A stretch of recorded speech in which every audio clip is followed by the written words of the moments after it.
Hello and welcome, everyone. I hope everybody can hear us and see us properly and see the screen.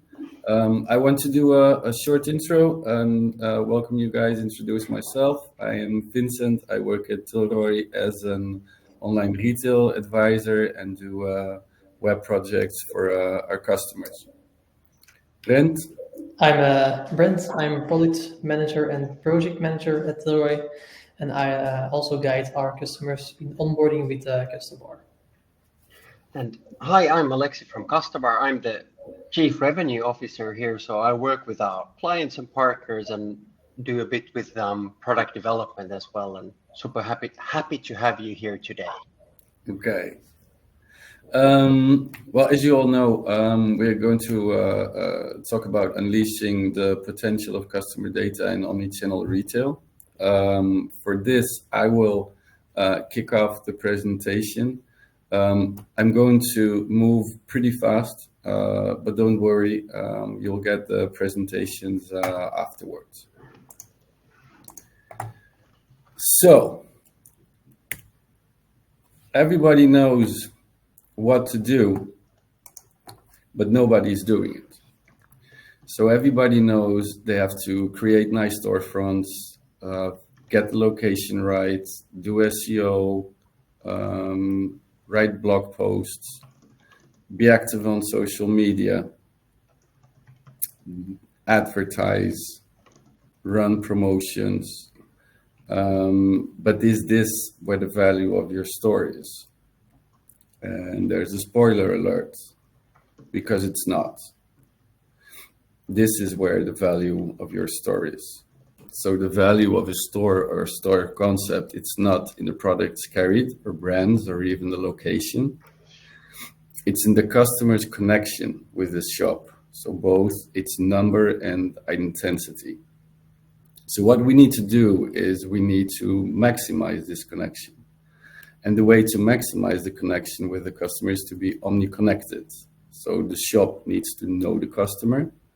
We need to respond accordingly and ensure that the customer can buy as frictionless as possible.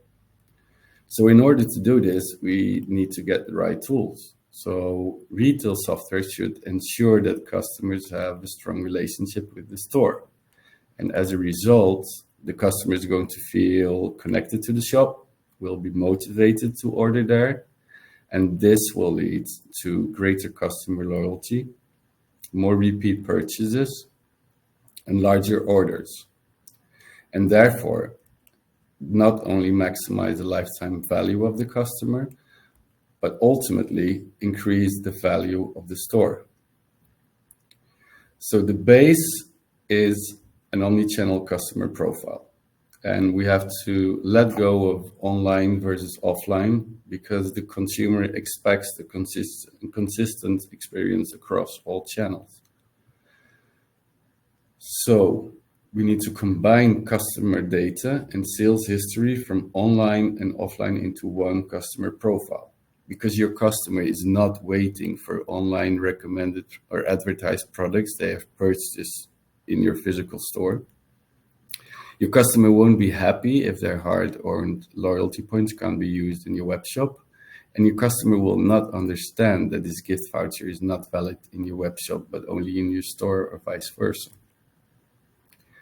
So what we need to do is offer a consistent brand experience and the same benefits through each channel.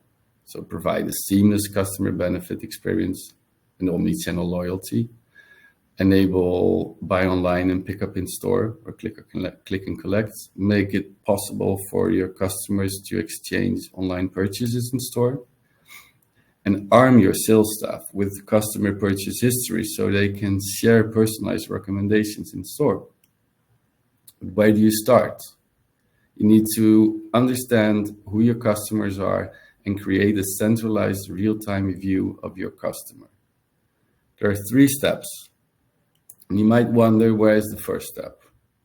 Because this is the most common mistake in omnichannel retail. It's failure to register customers in store.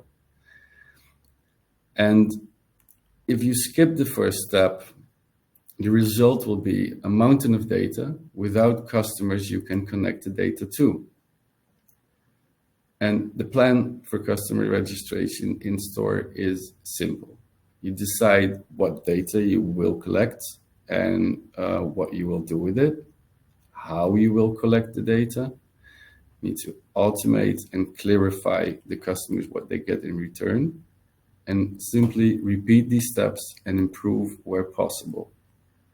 You can use tools to collect and improve customer data, like EID readers, notifications and pop-ups for your employees, QR codes in store or on customer receipts, kiosks or tablets, e-tickets, often overlooked, but this will get your customers correct email, offer service, increase brand loyalty, and provide upselling possibilities all at the same time.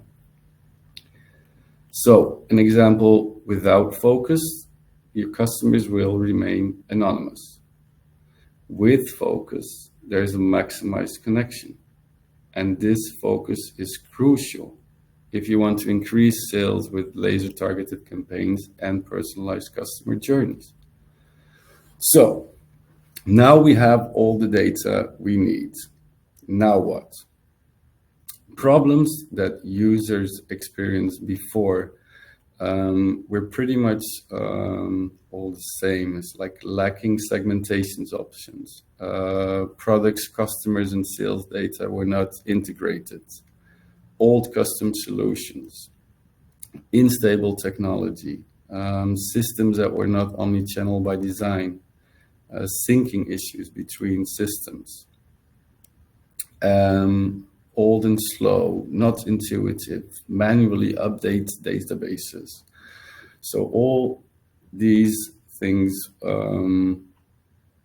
led us to Custobar, and partnering up with Custobar was the logical choice because they share our vision and combine customer data from online and offline channels into one 360-degree customer profile.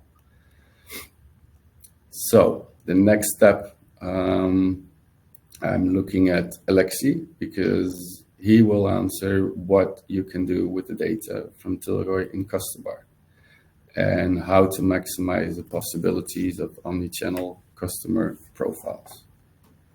Over to you, Alexi. Perfect, thank you. And it's funny kind of like all the points that you covered. It's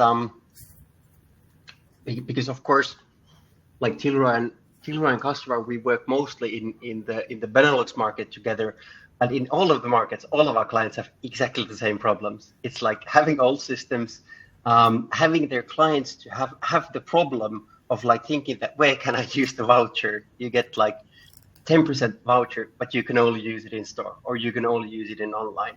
And you have like from the get-go a solution which fixes all of these problems. And also just one point to highlight as well is that you guys, you've understood the importance of making the registration of the new clients and then the purchases of existing clients as easy as possible in the stores, because a lot of like store system providers, they're happy with just having good hardware, good software, like for the business side, but they don't appreciate the importance of customer data, because like you said, that's the key.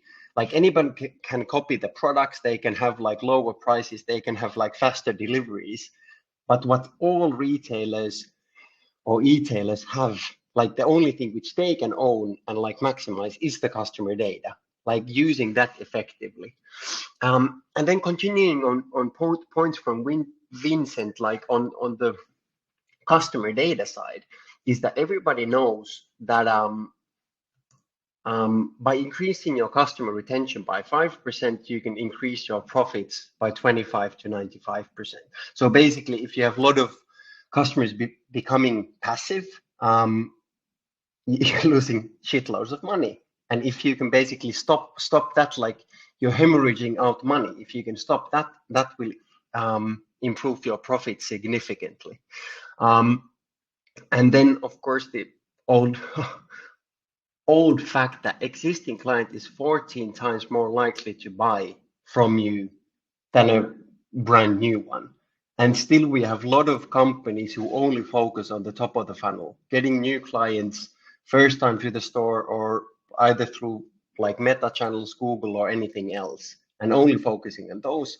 Whereas like usually the biggest potential is in the existing clients and getting more purchases from those and keeping them happy. And then of course the Pareto principle, the 80-20 rule, that 20% of your customers bring 80% of sales. And funny enough, I looked at one of our clients' data just this morning, and when we look at their like customer data, is that there's 1% of their best clients brings 10% of their revenue, 20% of their clients brings exactly the 80% of their revenue, and a lot of us know it, but not many have the tools so that you can actually see it from your data and actually having it actionable, so you can take those customers, contact them, use them as a base for lookalikes or anything like that. And of course, those are the clients who you also want to serve best in the physical locations or in e-store.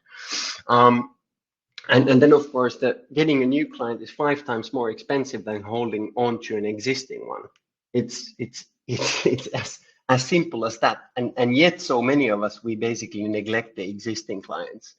Then maybe some facts that many people don't know, mostly because many of these are from the kind of like data that we have, is that when we look at the data of our clients through the RFM matrix, or recency frequency monitoring matrix, is that the VIP clients, so the best clients who buy a lot, have bought many times and buy often, that they don't only like buy more, but also the average order value is higher.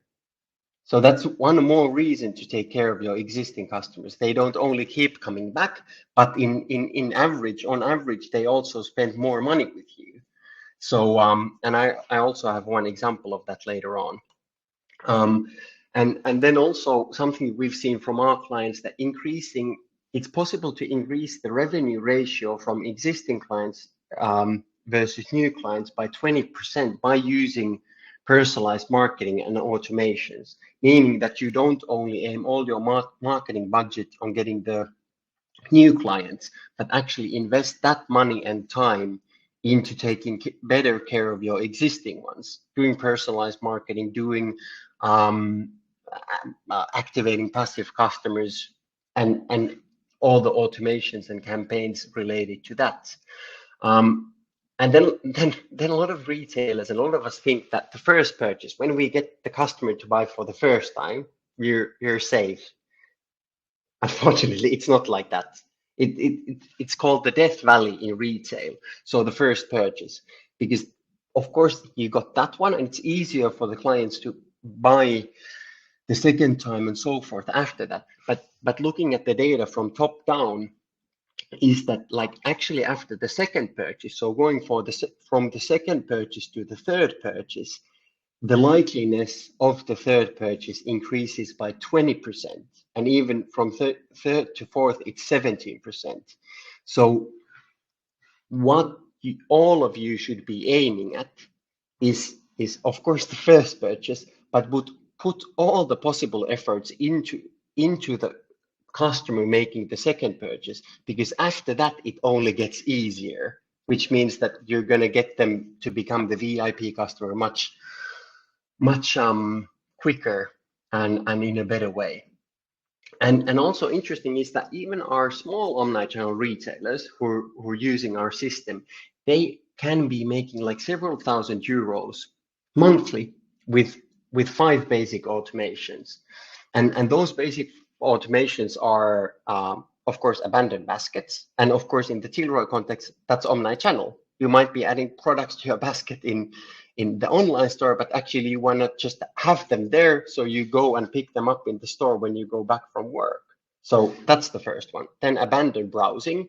Some of you might think that it's like intrusive, but it works extremely well. People are browsing, for example, I was browsing for weeks for new fridges and freezers on different retailers, because I really wanted to buy that. And some people say that I don't want to send them, like those clients, a message because I don't want to be pushy. Of course, if you say that buy, that's not the approach.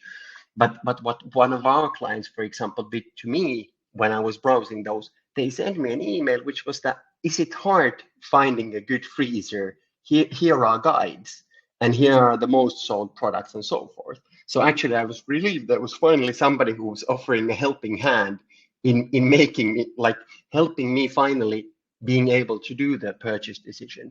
And then, of course, welcome programs, thank you messages after the purchases. That's super important because the customer is already kind of like on roll of buying. So you want to reward them and try to make them do the next purchase as quick as possible. And then, of course, the fifth one is activating passive customers. So automations on those clients who haven't bought in a certain time frame. And then the example about the VIP customers and the average order values. So I quite often ask from people I meet, is that do they really know their best customers? And usually it's like, yes, kind of answers. And it's when we look at it through Customer, so these are average order values from 3 distinct customer segments which don't overlap. So 205 euros, 246 euros, so there's already 40 euro jump, and 289 euros. Then when we look from which audiences are the average order values from, in the center, that's the average order value of the whole customer base for this retailer. So yeah, that's the basic one. On the left, it's the new clients. So it's 40 euros less when they make the first purchase. Why is that? Well, they might not. First of all, they might not trust it yet because it's first purchase, and then of course they might not know all the other products that the client or like our client has.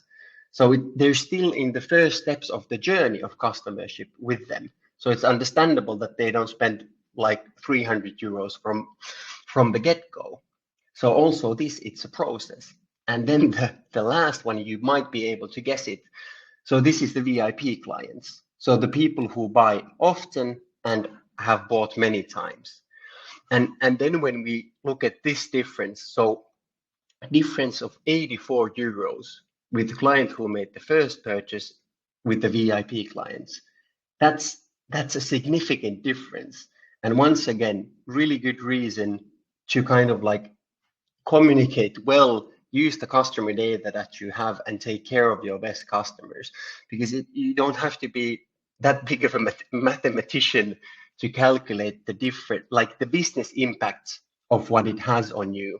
Like if you take care of your customers and make as many of them VIP customers as possible. And of course, this also plays into the activating your passive customers. If you're trying to activate somebody who's a new client versus trying to like activate a VIP who's coming passive, on which one should you use maybe a bit more of your margins to try to win them back? That's I think it's pretty obvious there. And then some examples from our clients. And the first one is from our beloved Belgium client Avapa Peewaren, which is also like a common customer with Tilroy. They've been using us for quite a long time now. After they started with Customer, they've been able to double their opening rates. So now they are at 43%, which is, well, ridiculously good, to be honest. And then also the click rates are much higher than on average when we look at the data. So also the recipients are engaging with the content more, and then that of course means that the messages are well, they paid it for the clients. They're using the data. They're telling the clients about the stuff that they're actually interested in. So they're building this kind of like loop of that, hey, I'm getting a message from Ava, this is interesting for me. But then, of course, all of us are always interested in the bottom line. What does it mean for them? Well, usually the average conversion rate is 3%. And then in the example, which I'll show, it's 3 times higher. So the conversion rate of this campaign, targeted campaign, was 10%. So this just shows that you have to do like mass campaigns and mass messaging. But if you really want to do well and you want to get good results, you should do segments, use the segments, and tell about different audiences about those things that they're really interested in. And Julie from Ava said it quite well, that the results of target campaign to our VIP customers just speak for themselves. We could have not reached these KPIs with basic email marketing tool, which most likely is the case. And this is a good example of it, that the audience, like knowing the size of Ava, 1,800 clients, but when 10% of those clients buy, it really does make sense. And this is not rocket science. It's doable for every single retailer. As long as you have good systems, you have some thought in the background, you collect the customers, you register the purchases also in the physical stores, which means that you have the data to do it. Then it's just about like starting to test it, starting to implement it. And then another example from the Nordics. No, this is also actually from the Benelux.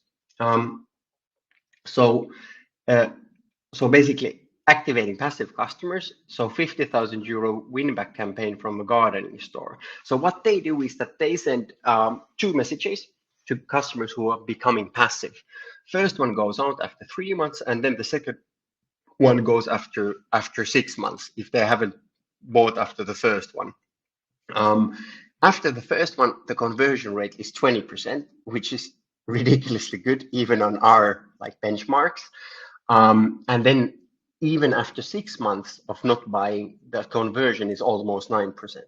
So in total, these guys are able to convert 29% of customers whose purchase estimate was low because they had already been inactive for 3 months.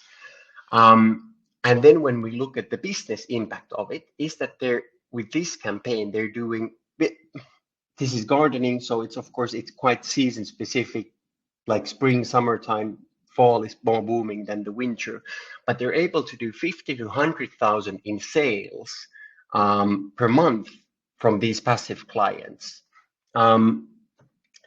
And in addition, they're also able to activate 50% of the contacted people. So they come and open and click the messages and come browse on the site. So that you could call the branding effect. So it's kind of like top of the mind, even though that they don't buy. And then when we think about the ROI, well, they are paying 1,200 euros for Custobar monthly, but only with this automation, in minimum, they're doing 50K per month. It's quite easy to calculate and understand like the business impacts of what like it has when you're actually using the data effectively. And then this is the last example, and this is from the Nordics. So our Kekala is this clothing store, also omnichannel retailer. They sell brands like Tommy Hilfiger, Canada Goose, all of this. And they also do the activation messages extremely well. So they send them, I think, after 3 months, 6 months, 12 months. They don't only use email, but they also use external channels and then also SMSs. And it's like nice visuals. They always update the messaging and kind of like the visuals based on the seasons. And here you can also see that this was like, I think it was 2-week window. So if I'm like activating passives after 3 months, 5,700 people, open rates, really good level, click rates on a good level, and the conversion is 4.4%. So once again, extremely important to do it. And this, I think it's also a good example of it, that for example, these guys, they don't even offer a discount in this one. And they're still able to convert 4.4% of the customers. And it's not pushy in any way. They're just basically highlighting the new and interesting stuff that they have now like available for the client. Maybe they haven't gone to the site and they haven't seen it. And then going forward into the platform itself, let's have a peek here. So let's start from the top down view. So the RFM matrix. So first of all, now we're looking at, I'll just make it slightly bigger. Now we're looking at the whole customer base. You can look like most of the statistics, just like the RFM matrix, also from specific audiences. So this is bookstore data. So you can look at it, for example, through the viewpoint of biography readers. So people who buy biography books. But here the idea is that you see customers, like how many days is like since the last purchase from them, 0 to 30 days, 30 to 90 days, and so forth, people who haven't bought in a year. And then on the horizontal axis, people who bought 0 times, 1 time, 2 to 3 times, and so forth, people who bought more than 10 times. So we have new customers who haven't bought or who have only bought once, and then like at-risk clients. So new clients who haven't bought more than once. So people with whom you'd never kind of like clicked well enough anyway. Then the VIP clients who buy from you often and a lot, and then the passive VIPs. And just like we explained with Vincent here, the idea is that everybody wants to basically make these new clients, all of them, to become VIPs. Of course, that's not possible, but that's always the aim. And then trying to activate the VIPs who are becoming passive, because those are the ones that you never want to lose. Like it might even make sense to call them like the best of those, like if they haven't been active, to try to win them back. And then like these at-risk customers, well, you never connected with them that well in the first place. So then you just basically send a last Hail Mary and try to get them to buy. And the interesting part here is that you can select one cell or group of cell, and you right away see how many clients there are, how much that is in percentage of the customer base, and how much that is from the revenue. So you actually can identify those clients and what's the business impact of their customership for you. And the best part is that you can actually just like start from here, do automations, campaigns in different channels. If we think about the VIP clients here, you could actually, through the push channel, you can even like send them to Meta or Google or other like external channels and target them there, or use them as a base for lookalike. For example, if you're going to a new market, why don't you take your VIP clients from your home market and use those as a base for lookalike in the new market? Because that's something which is based on your data and not the data of the big data powerhouses like Meta and Google. So that's one viewpoint. And I love that Vincent highlighted the importance of the identifying the clients, because in Customer, of course, you can bring and you should bring all the identified sales from the physical stores, but one can also bring in the like unidentified sales. So then you see this row in Customer. So on all store levels, on all stores, you see the identification level, because this is something that you can basically gamify and kind of like communicate also to the store managers or store staff, that we see that like this store is doing extremely well in identifying the purchases of their clients. So maybe you can also step it up and maybe have like different like bonuses or games around it, because in the end, this is data game. The more data you get, the better end results you also have marketing wise, which is why we also added this here. And I know that Tilroy also has like similar numbers in their system, which is just brilliant.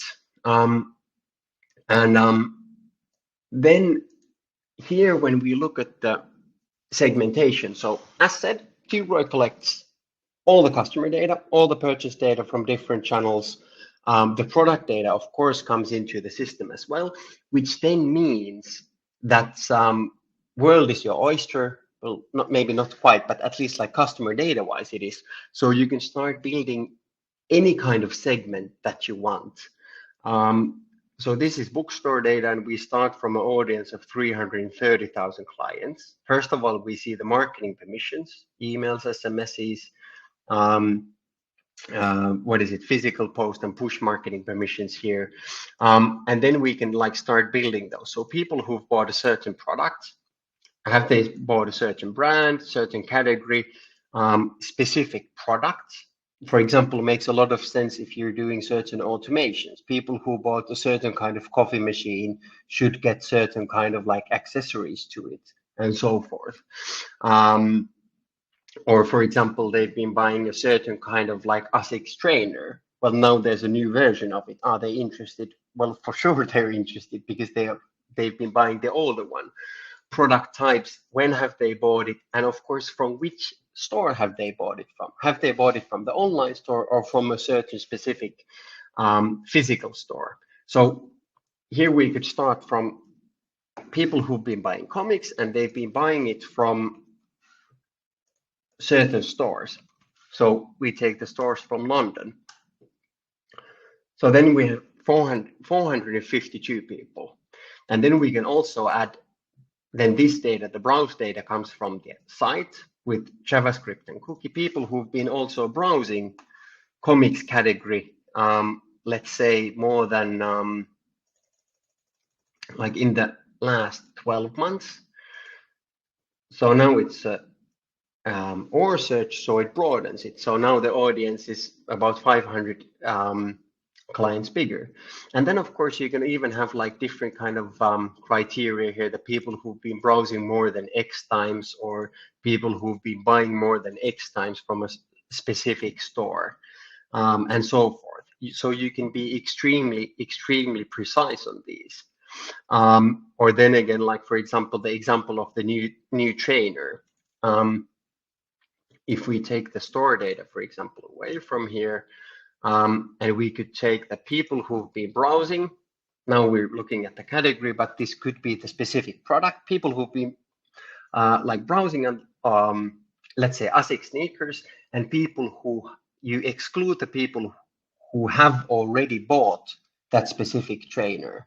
So then you can right away like contact them or even automate these things to basically have the relevant message to the right audiences. And I've seen it like hundreds of times from our clients that first, some of them are hesitant, that does it make sense to do these kind of like smaller audiences? Let's say that you have like audience of 150,000 people with marketing permission. Does it make sense to send a message to five to 10,000 clients? It absolutely does, because first of all, it's good customer service because you're telling them about stuff that they're actually interested in, and that turns into sales. So when I look at the like money per recipient of the message, it's always at least a double on the targeted messages than on the kind of like the overall message, email or SMS or whatever it is that goes to everyone. And the other point here is that then of course you can see also like a lot of statistics, so you can deepen the understanding about specific audience, how good their lifetime value was, are they in the worst 10%, best 10%, when were they last active, from what shop do they usually buy, are they online or offline clients. This is also something that people don't maybe think about a lot, but if you have an audience and you see that like actually majority of the purchases for them comes from offline, then of course you do link the products and the product links take to the online store. But then you should also have it that, hey, come to our store, so we have the knowledgeable staff there to help you, for example, guiding you, finding the best possible running shoe for you. So it's this kind of like salesmanship which also comes and is possible with this kind of data. And then of course like the top categories, top brands that the customer buys. And then quickly before moving on, I'll just show you the one example, it's in the end like detail, but email is still one of the most used channels. So email templates for different languages, different markets, but something which is highly appreciated by our clients. And once again, with the Tilroy integration, it makes it great. Is that of course you have the marketing images which you can drag and drop there, but the great part is that the product data comes automatically. So then when you just search out the products, you can search them by not only by product name or product ID, but even by category, brand, and so forth. So then you can always also add the products easily to the campaigns. Links, descriptions, prices, discount prices, everything is there.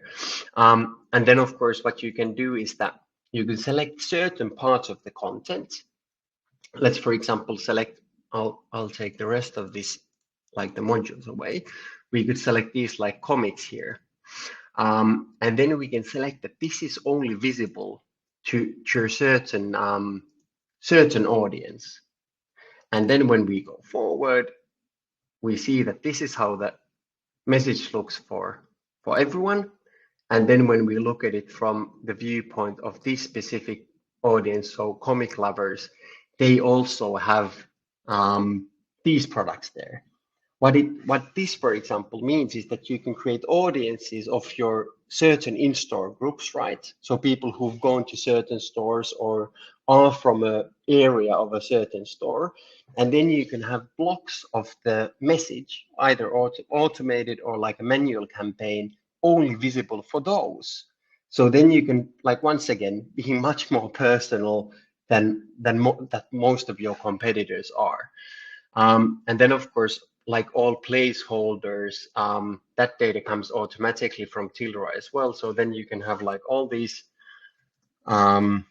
like first name, last name, bonus points, loyalty points, anything like that. So if you have it in the customer data, you can also use it here as like dynamic value. So this is the good part. So the integration and the data flow, it's always seamless and happens instantly. And then looking at the results. So what is happening after the campaigns or automations are sent? This is only one newsletter campaigns, and this is also something that we've overhauled just recently. So if you're existing customer and your view doesn't look exactly like that, just hold your breath. It's gonna come out soon. So it shows the audience, obviously. In emails, it shows the opens and clicks because that's possible, but it always shows the conversion. If it's SMS, if it's you're sending a physical post, if it's Facebook or Google ads, and that's actually the audience that you're targeting the message to. We know the people who were in the audience, and we get the identified sales, both from online and offline. We can always show the conversion percentage here. How many orders were made, how much revenue it generated, and this is super interesting. Did they buy from the offline stores? Did they buy from online? And from which stores did the sales come from? This is then once again something that like centralized marketing can, for example, communicate with the stores. So you can tell that like, hey, your store got like X amount of money from this, for example, campaign week. And that, of course, then again motivates them to get as much registered customers, identify the sales, because they also see that the work that they do in kind of like collecting the data is actually driving sales for them. Because it's not only once or twice I've heard from like retail organizations that they kind of like in the stores, the viewpoint is that the central marketing is only serving the e-commerce, but it couldn't be further away from the realities. It's of course it is also driving the sales for e-commerce, but when you have physical stores, it's driving a lot of sales in the stores. Then of course click maps we have, but then we also can show like what were the product categories that you were selling. So for example, now we're going to winter, you're highlighting, for example, certain categories, winter jackets, for example. So you can right away see, was it actually that category that the customers bought, or was it something else? And then of course the products, did they buy the like campaign products, or the campaign products that you dragged into the email, or did they buy something else? Or did they buy, we also calculate these, we have these AI calculated product recommendations, like personalized product recommendations. So then we can also see how much sales did you get from those products. So here the idea is that the system tries to give the marketeer as much info and data of like what works and what doesn't. So you can always improve on what you are doing, what you're doing well, what you could improve, so that you can always stay competitive and ahead of your competitors. And then of course, because we're talking about audiences, and all of the audiences are of course dynamic, you can also see that like all of the campaign results from the viewpoint of a specific audience. And then lastly, it's like the automation side. So there's different ways of doing automations, but of course these kind of like automation flows. So basically, if this happens, then that happens. So if customer is created, the system is waiting for the incoming sales for a certain period. If the sale comes, we're happy. It goes to this kind of like measurement box. So you see how many, what's the conversion percentage there. If not, still they go to a measurement box. But what happens is that an event is triggered, and then, for example, customer gets an SMS, email, they're synced to Facebook or Google or so forth.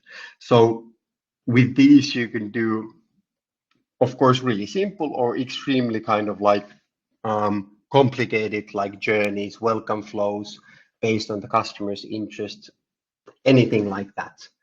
And that's basically it. But basically, that kind of like to sum it up is that all the data which Tilroy gathers for you, both from online and offline, of the purchases of the customers, it's in one tool where it's actionable. You can target the clients in basically all the relevant channels, and not only that, but you can follow up the results in real time with actual numbers. Not only clicks and opens, but the money, and the money is in the end. That's the one that counts. Yes, and then going towards the sum up, and I think Vincent, the first points are from you, right?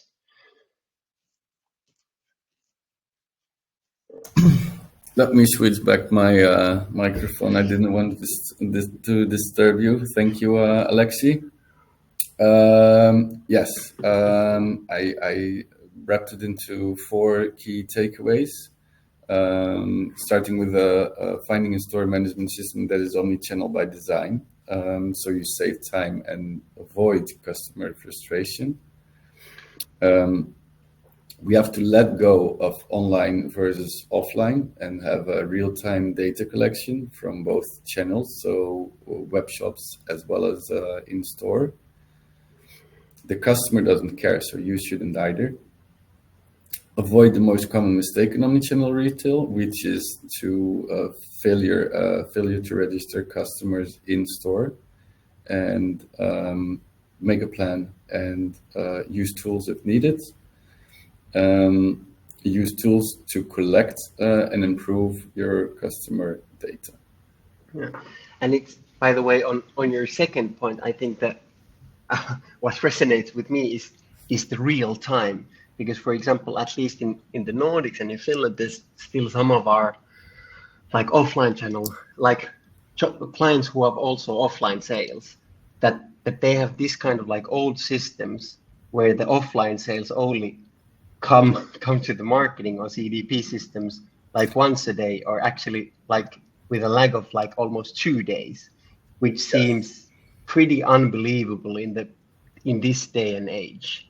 Yes, and you should be able to react and customers, like in Customer, where the customer is actually floating in between segments and is communicated to accordingly. And like you say, not the next day or 2 days after, but at the right time. And you need real-time data to be able to do that. Yeah. Exactly. For example, abandoned basket or abandoned browse, it's pretty risky to set up if you only get the offline sales in 2 days, because then in the worst case, it is that you send an abandoned basket reminder when the client already has the TV on their like wall. And for example, if you give a discount, it's like the worst possible like customer experience that a customer can have. I would be quite worried as a customer if I already have the product. Yes. That's it. And just like Vincent, I also tried to sum this up in 4 points. So I have a marketing automation system that makes all collected data usable. So as basically all retailers, they have a lot of collected data now, whether they realize it or not. If it's in the e-commerce system, if it's in the POS system, there has to be a system where you actually can use all of that data, because most of that data is usable. Then of course, and this is more of a like a mindset thing, that you have to decide to focus on your existing clients and invest on that.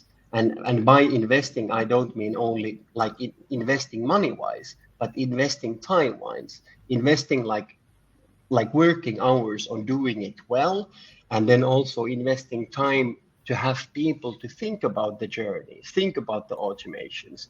Like for example, the example of like buying a coffee machine. Like think about like if clients buys a product from a category X, what is the next thing that they should have from you, or what are the guides, or what is the kind of like help that you can offer them? And without the time and investment and the decision to do it, it's not going to happen by itself. Like only systems don't fix that. That's basically what I'm trying to say. And please do the basic automations. So abandoned browses, abandoned baskets, welcome messages, thanks for a purchase, and activating passives. Basically, with those 5 automations in place, there's so much passive revenue which is coming your way that you're going to be so happy. And then you can even have like maybe a dedicated resource to start doing more of the like personalized things and using more time on segmentation. And do the segmentation and do use the segments to actually communicate differently to the different audiences, because just doing the segments doesn't work. You actually start to have to start like using them actually in the communication. And I guarantee, even if you test it like for the first times, you're going to be amazed how well it works. And then it's just like a happy kind of like a feedback loop that you see a good result and you want to do it more. And then it's time for questions. Anything from our audience? There should be the question part. So anything you have in mind, please do share.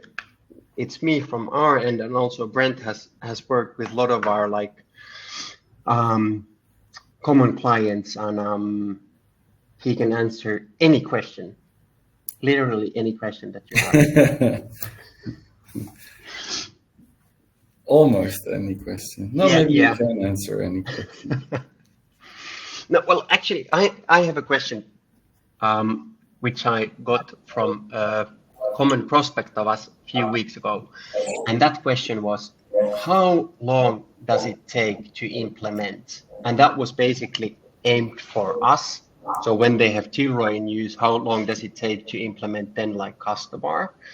And then maybe it would be interesting to also hear from Brent, like how long does it usually take to implement Tilroy if you don't yet have it?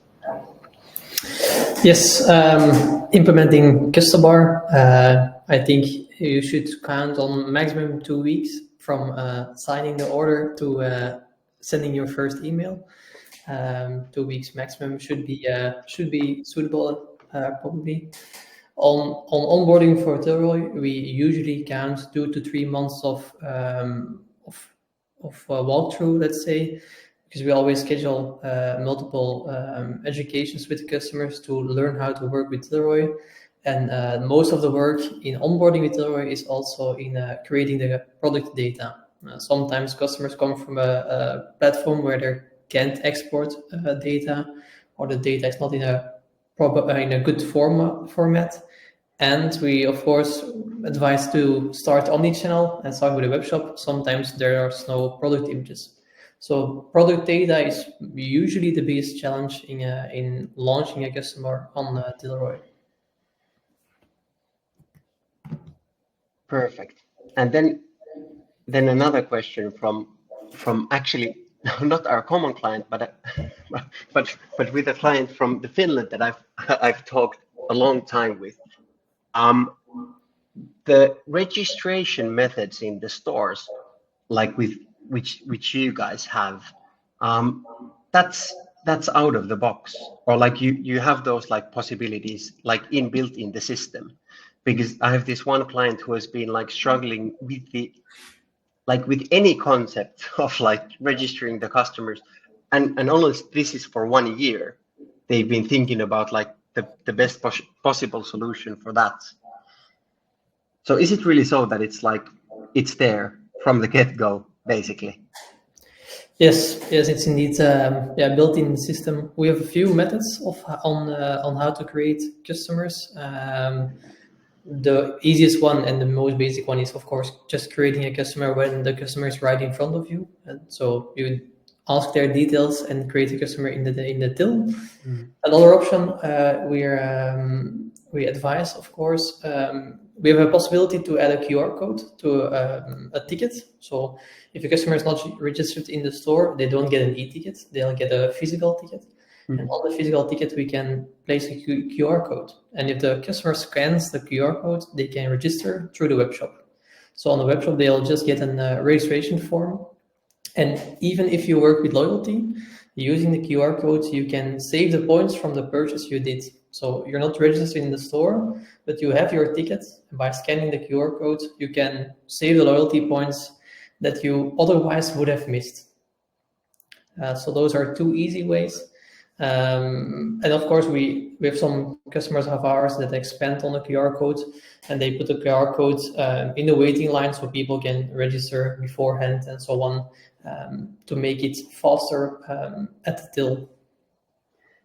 Have you guys thought about expanding to the Nordics? Because there might be there might be need for this as well. No, but that's amazing. That's amazing. Yeah, we have a few customers where it's active, and we see it does create a few thousand customers per year using the QR code. So it's configuration on our end, and then quote unquote free customers for our customer. Yeah, that's brilliant. On a kind of like follow up on that, because I've had a lot of discussions in kind of like my end about the like with certain clients, and I've heard it from.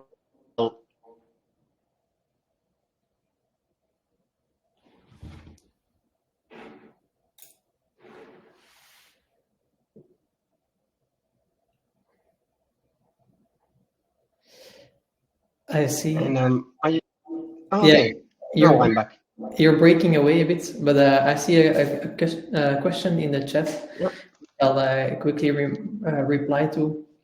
It's a question from Michiel, and he's asking if customer data and purchase history can be imported immediately into Custobar. Yes, it's through our integration we can import all your sales history and customer data that is in Tilroy. So if you're working with Tilroy, for example, 3 years, we can import all your data to Custobar. If you're coming from another system, then we first import the data into Tilroy, which we sometimes do. It's not always requested, but we sometimes do. Customers are, of course, imported, but then we also import sales data. And then in the next phase, we can import all the sales data also to Custobar, so you have data to work with. From the web shop, we don't usually import. Usually, customers that start with Custobar don't track web shop behavior yet, not on a customer level. So that's where you will be building from the start. So if people browse certain products or add something to the basket and those things, yeah, there's usually no history. So that's from scratch, quote unquote. But the sales history and the customer data is definitely there. Yeah, exactly. And I think that's also the thing that, so for example, with the RFM matrix, you don't start from scratch. You have all the history which you have in the system, so you can right away start like also activating the passive customers and kind of like like leverage that data from the get-go. And of course, build all the audiences and segments from that. Yes.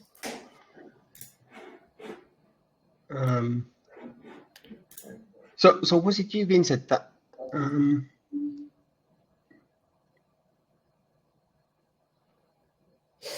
I saw another question. Marlene is asking if the webinar will be available later on, as she only could only join halfway.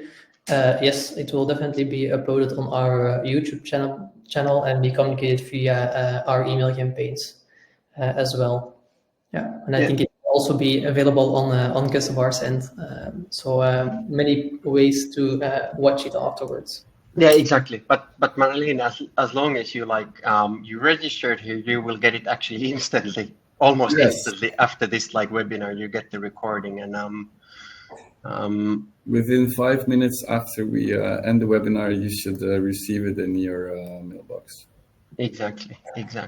But customers come first, and then one more thing: if you are of course, post questions if you still have them, but if you have any questions after this, or you want to see kind of more in detail about Tilroy, if you're not a client, or you want to see more about Custobar, just please do contact one of us, and we'll help you out and set up meetings to discuss. Basically, would be happy to help. Okay. But maybe that's it if there's no more questions coming out. Yeah, sounds good. We must have given a crystal clear presentation, Alexi. Yeah, I'm pretty impressed. It was basically overarching, all the questions were answered. Okay. You're welcome, Marlene. I do see. I saw. I will leave this one to you, Gwent. Yeah, I saw your question from Jan van Hoof. He's asking about GDPR-proof customer registration. Of course, we have two methods for this flow in Tilroy, as GDPR is becoming more and more strict, to say it like that. Actually, in the store, you can register a customer, but it's not entirely allowed to turn on marketing permissions for the customer without a consent. So there are two ways. One way is to enable a flow in the till, where the customer needs to give a code, and by validating the code in the till, you can check the newsletter flag.